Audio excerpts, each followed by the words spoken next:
மில்கோட ஃப்ளேவரும் ஆட் பண்ணியிருக்கோம். ஸோ ரெண்டும் ஆட் பண்ணோன்னா யம்மியாக இருக்குங்க. ஹலோ ஃப்ரெண்ட்ஸ், எல்லாருக்கும் ஓண ஆசம்சைகள்.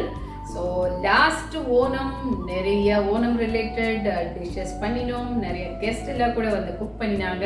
ஸோ இந்த ஓணத்துக்கு கூட ஒரு ஸ்பெஷலான எல்லாருக்கும் பிடிச்ச ஒரு ரெசிபி தான் பண்ண போகிறோம்.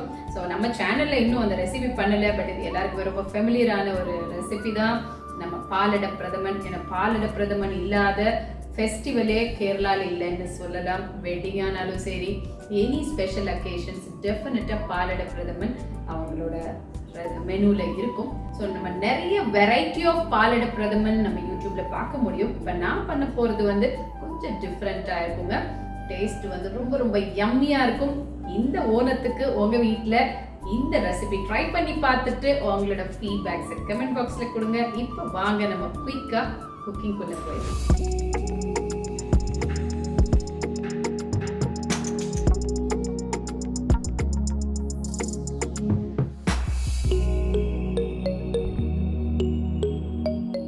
பாலடை பிரதமன் பண்ணுறதுக்கு நமக்கு பாலடை ரெடிமேடாகவே கிடைக்கும். ஸோ அதுதான் வாங்கியிருக்கேன். நல்லா வாஷ் பண்ணிவிட்டு நல்ல ஹாட் வாட்டரில் ½ an hour நான் சோக் பண்ணி வச்சுருக்கேன். இப்போ அரை மணி நேரம் ஆயிடுச்சு. இப்போ இந்த தண்ணியை கம்ப்ளீட்டாக ட்ரெயின் பண்ணிவிட்டு நம்ம குக் பண்ண போகிறோம். ஸோ இப்போ இந்த தண்ணி ஃபுல்லாக வடிச்சாச்சு. ஸோ இப்போ ஒரு பாத்திரத்தில் 1 லிட்டர் ஃபுல் க்ரீம் மில்க் நான் எடுத்துக்கிறேன். ஸோ யூஸ்வலாக இந்த பாலடை பிரதமன் வந்து டிஃப்ரெண்ட் மெத்தடில் பண்ணுவாங்க. சிலர் பார்த்தீங்கன்னா தேங்காய் பால்லையே குக் பண்ணுவாங்க. அந்த பாலடை வந்து தேங்காய் பால்லையே குக் பண்ணி அதில் வந்து ரெடி பண்ணுவாங்க. சிலர் வந்து ஃபுல் அண்ட் ஃபுல் மில்கே வச்சு குக் பண்ணுவாங்க. ஸோ நம்ம இன்றைக்கி என்ன பண்ண போகிறோன்னா 1 லிட்டர் மில்க் எடுத்திருக்கேன். ஸோ இதில் பாலடை குக் பண்ணிவிட்டு நான் இந்த தேங்காய் பாலும் ஆட் பண்ண போகிறேன். ஸோ இதோட டேஸ்ட்டு கட்டாயமாக ரொம்ப டிஃப்ரெண்ட்டாக இருக்குங்க. அதனால தான் சொன்னேன் இந்த ரெசிபி ட்ரை பண்ணுங்கன்னு சொல்லிட்டு. இப்போ பால் நல்லா கொதிக்கட்டும். அதுக்கப்புறம் இந்த பாலடை இதில் ஆட் பண்ணுவேன். ஸோ பால் கொதிக்க ஆரம்பிச்சிருச்சுங்க. இப்போ நான் இதுக்குள்ளே இந்த பாலடை நம்ம ஹாட் வாட்டரில் சோக் பண்ணி அந்த தண்ணியை ட்ரெயின் பண்ணி வச்சுருக்கோம். அதை எடுத்து இதில் போடுறேன்.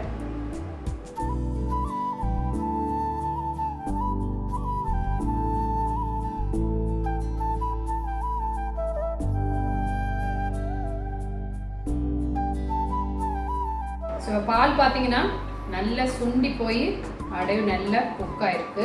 ஸோ இப்போ நான் இதுக்குள்ளே வெள்ளைப்பாகு ஊற்ற போகிறேன். நம்ம ஏற்கனவே நம்மளோட நிறைய ரெசிபீஸில் வந்து வெள்ளைப்பாகு எப்படி காய்ச்சறது அப்படிங்கிறது நம்ம காமிச்சிருக்கோம். ஸோ அந்த மாதிரி ரெடி பண்ணி வச்சுருக்கேன். எதுக்காக பாகு காய்ச்சி ஊற்றுறோன்னா அந்த வெள்ளத்தில் வந்து டஸ்ட் எல்லாம் இருக்கும். அதை பாகு காய்ச்சிட்டு ஃபில்டர் பண்ணிவிட்டு ஊற்றிட்டோம்னா சாப்பிடும்போது இந்த கல் மண்ணெல்லாம் நமக்கு வராது. ஸோ அந்த மாதிரி நான் ரெடி பண்ணி வச்சுருக்கேன். அதை இப்போ நான் இதில் ஊற்ற போகிறேன்.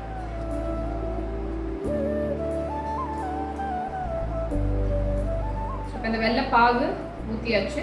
இதை நல்லா மிக்ஸ் பண்ணிவிட்டு திரும்பவும் அந்த வெள்ளைப்பாகோட பச்சை வாசம் ஆல்ரெடி நம்ம கொதிக்க வச்சுருக்கோம். பட் இருந்தாலும் கொஞ்சம் கூட அதோட மிக்ஸ் ஆகணும். அது வரைக்கும் நம்ம கொதிக்க விடலாம். ஸோ இப்போ பார்த்தீங்கன்னா நல்லா திக்கான ஒரு கன்சிஸ்டன்சி வந்துருச்சு. ஸோ இப்போ இந்த ஸ்டேஜில் 1 கப்பு நல்ல திக்கான தேங்காய் பால் எடுத்து வச்சுருக்கேன். இது ஆக்சுவலி ஆப்ஷனல். இப்படியே கூட நீங்கள் ஏலக்காய் பொடி இதெல்லாம் போட்டுட்டு எடுத்துக்கலாம். பட் இது போட்டிங்கன்னா டேஸ்ட் ரொம்ப டிஃப்ரெண்ட்டாக இருக்கும். ஸோ நான் வந்து தேங்காய் பால் 1 கப்பு நல்லா திக்கான தேங்காய் பால் ஆட் பண்ணுறேன். நல்லா மிக்ஸ் பண்ணிக்கலாம். இது கூட நல்லா ஒரு 2-3 table spoon condensed milk. So இதை நீங்கள் ஹாட் வாட்டரில் மிக்ஸ் பண்ணி ஊற்றுறதுனால ஊற்றலாம். நான் டைரெக்டாகவே இந்த கண்டென்ஸ்ட் மில்க் இதில் ஆட் பண்ணுறேன். ஸோ இது வந்து என்னென்னா ஒரு நல்ல ஸ்வீட்னஸும் கொடுக்கும். இன்னும் வந்து டேஸ்ட் கொஞ்சம் கூட உங்களுக்கு நல்லா இருக்கும். அதனால அந்த கண்டென்ஸ் மில்க் இதில் ஆட் பண்ணுறேன். ஸோ 1 ஸ்பூன் ஏலக்காயும் ஜாதிக்காயும் பொடி பண்ணி வச்சுருக்கேன். அதை இதில் நல்ல 1 ஸ்பூன் ஆட் பண்ணுறேன். அவ்வளோதாங்க. இதை நல்லா மிக்ஸ் பண்ணி விட்டுட்டு ஒரு கொதி வந்த உடனே எடுத்துடலாங்க.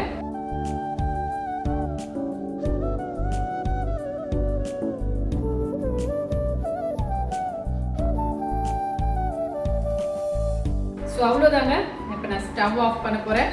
நல்லா திக்கான க்ரீமியான யம்மியான பாலடை பிரதமன் ரெடி ஆயிடுச்சு. இப்போ நான் அதை சர்விங் பவுலுக்கு மாற்றிட்டு எப்படி இருக்குன்னு நான் டேஸ்ட் பண்ணி பார்க்க போகிறேன்.